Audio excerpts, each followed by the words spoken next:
Three identical particles are joined together by a thread as shown in the figure. All three particles are moving in a horizontal plane.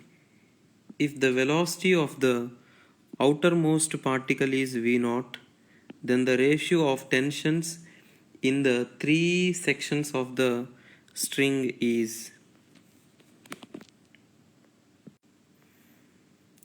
According to the problem, mass of A is equal to mass of B is equal to mass of C. Let us say it as M.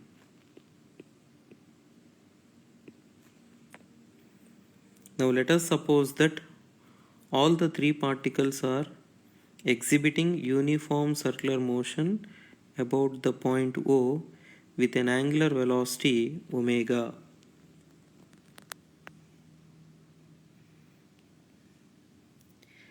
Let T1 be the tension in the string which is in between C and B particles. Let T2 be the tension in the string which is in between B and A particles. And let T3 be the tension in the string in between the point O and particle A. Now let us draw free body diagrams on the particles A, B and C. On C, tension T1 acts towards O, and on B, tension T1 acts towards C and T2 acts towards O,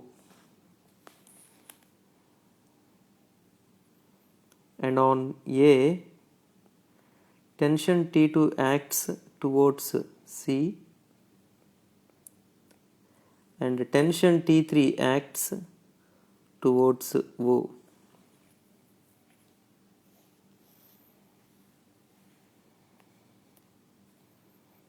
We know that for any particle to exhibit circular motion, there should act a centripetal force. The magnitude of that centripetal force is given by m r omega square, where m is mass of particle, r is the radius of that circular path in which the particle is rotating, and omega is the angular speed. So for the particle C, the centripetal force is provided by the tension T1. So T1 is equal to mass into, since C particle is rotating in a circular path of radius 3L, it is 3L into omega square.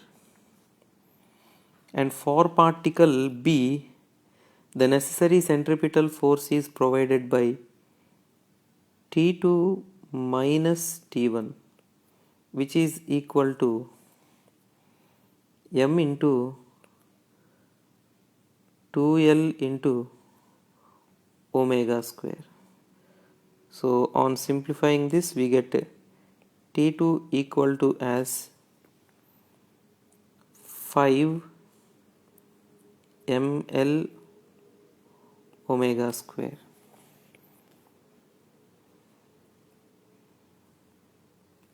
And the necessary centripetal force for the particle A is provided by T3 minus T2, which is equal to m multiplied by L omega square. So from this we can write T3 equal to as 6 ml omega square. Therefore, the tensions ratio T1 is to T2 is to T3 is equal to 3 is to 5 is to 6. Therefore, the correct option is 4.